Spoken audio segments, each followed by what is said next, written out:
Lang, cita-citamu apa? Aku kalau udah gede pengen jadi pembuat pelek profesional. Kamu tahu nggak kenapa velg gak bisa korosi? Tahu dong, karena kan pelek itu mengandung berbagai panduan logam, salah satunya panduan logam aluminium. Keren ya. Keren dong. Oi, Recan, ngobrol ayo bantuan berat. Ayo.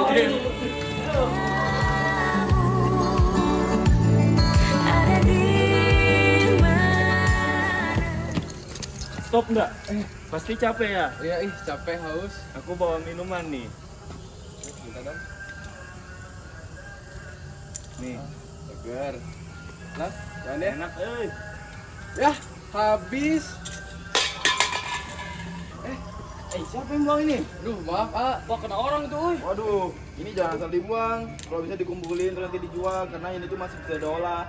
Dimana di kaleng ini tuh masih ada kandungan-kandungan logam seperti aluminium dan besi. Bagaimana tuh cara buatnya? Nah, supaya kita tahu, mari kita tanya ahlinya. Yo. Jangan ke tempatnya. Oh, ini mana ya? Oh, ini Ini.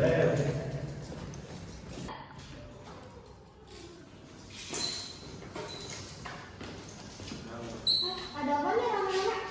Jadi gini, kameramen sini mau nanyain ini tuh terbuat dari apa sih? Itu tuh terbuat dari aluminium dan paduan. Kalau boleh tahu, gimana cara prosesnya supaya jadi bahan setengah jadi? Jadi prosesnya tuh Alumina merupakan bahan baku utama dalam produksi aluminium. Aluminium memiliki sifatnya yang sangat ringan, tahan karat, dan mudah dibentuk. Aluminium memiliki warna putih keperakan. Untuk mengubah alumina menjadi aluminium, biasanya menggunakan proses Al-Hérold, di mana alumina dicairkan dalam kriolit dan dialiri arus listrik untuk memisahkan unsur aluminium dari oksigen. Alumina adalah senyawa kimia yang terbentuk dari unsur aluminium dan oksigen, atau bisa disebut dengan Al2O3. Alumina biasanya berwujud bubuk putih yang keras, tahan panas, dan tahan terhadap korosi. Alumina tidak larut dalam air dan memiliki titik leleh yang sangat tinggi. Alumina diperoleh dari biji bauksit melalui proses pemurnian yang dikenal sebagai proses Bayer.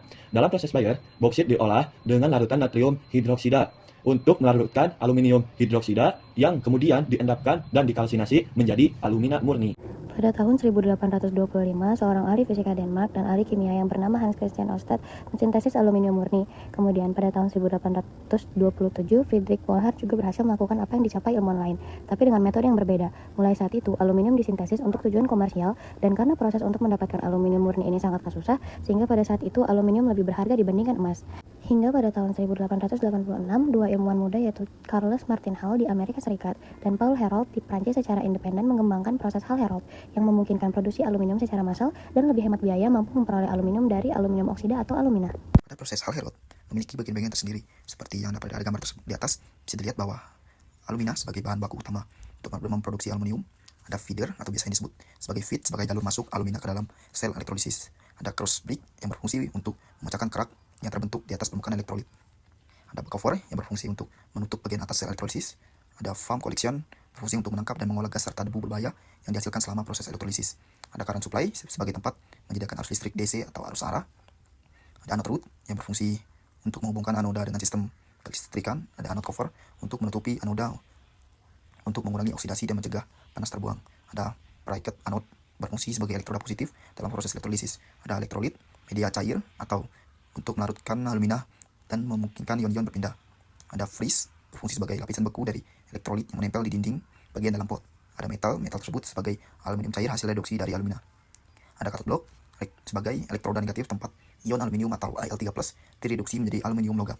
Ada sel berfungsi sebagai struktur logam luar pot yang menahan dan melindungi seluruh sistem elektrolisis atau proses Hall-Hérold. Ada ramming paste berfungsi sebagai bahan isolasi dan peningkat yang mengisi celah di sekitar blok katoda.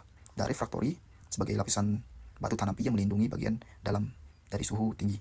Ada insulation berfungsi sebagai mencegah hilangnya panas keluar pot. Ada kolektor bar yang mengalirkan arus listrik dari katoda ke sistem yang ada di luar atau sumber listrik.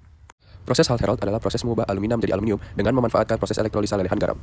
Hal ini digunakan karena alumina sangat reaktif dengan air, sehingga dibutuhkan lelehan garam untuk membantu proses merubah alumina menjadi aluminium. Proses ini menggabungkan elektrometalurgi dan juga pirametalurgi. Dalam sel dilengkapi dengan anoda karbon blok dan katoda karbon lining.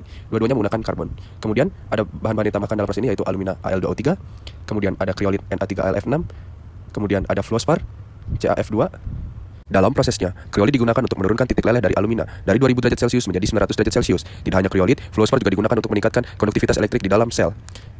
Dari proses ini, anoda akan bereaksi dengan alumina, sehingga karbon akan berikatan dengan oksigen dan membentuk gas CO yang digunakan untuk mereduksi alumina. Sehingga alumina akan menjadi leleh dan menjadi aluminium murni, sedangkan oksigen berikatan dengan CO dan membentuk gas CO2. Setelah alumina leleh dan membentuk aluminium, aluminium akan diinjeksikan atau di casting sehingga bisa mencetak produk-produk berharga dan digunakan dalam kehidupan sehari-hari. Kemudian selanjutnya, setelah molten aluminium diperoleh, molten aluminium ini kemudian dimasukkan ke dalam crucible furnace melalui cup. Dan crucible furnace ini berfungsi untuk menjaga molten aluminium tetap panas sampai proses casting. Nantinya, pada saat proses casting, molten aluminium dimasukkan ke dalam mold atau cetakan untuk mendapatkan aluminium batangan. Aluminium batangan ini, ukurannya baik dimensi maupun berat disesuaikan dengan pesanan dari konsumen.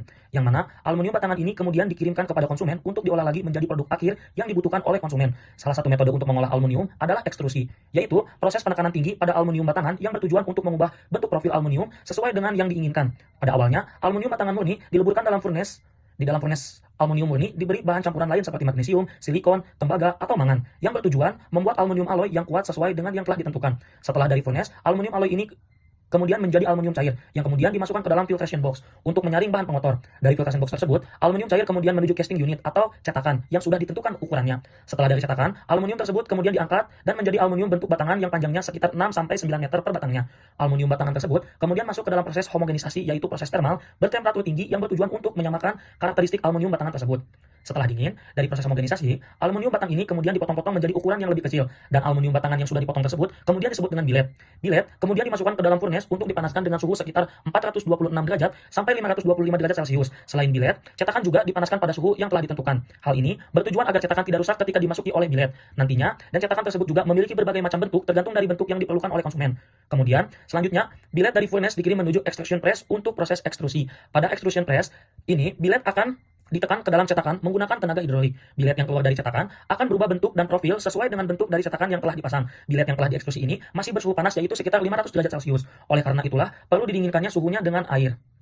Dan berbeda dengan logam lainnya, aluminium tidak berubah warna ketika suhunya masih panas. Setelah aluminium melewati proses pendinginan yang sangat cepat tersebut, maka biasanya terjadi stres pada logam aluminium. Hal tersebut bisa mengakibatkan aluminium tidak lurus dan sebagainya. Untuk itulah diperlukan proses stressing, di mana pada proses ini bilet akan ditarik yang bertujuan agar bilet menjadi lurus dan untuk menghilangkan stres pada bilet. Sebelum menuju ke proses selanjutnya, bilet perlu diinspeksi untuk melihat kesesuaiannya. Setelah lolos dari inspeksi, barulah bilet-bilet ini kemudian dimasukkan ke dalam aging oven selama 6-8 jam dengan suhu yang berbeda-beda, yang bertujuan agar bilet mengeras ketika selesai di oven. Bilet-bilet ini kemudian dipotong, dibentuk maupun diberi warna sesuai dengan kebutuhan konsumen, dan setelah itu barulah aluminium akan dikirimkan untuk dipasarkan.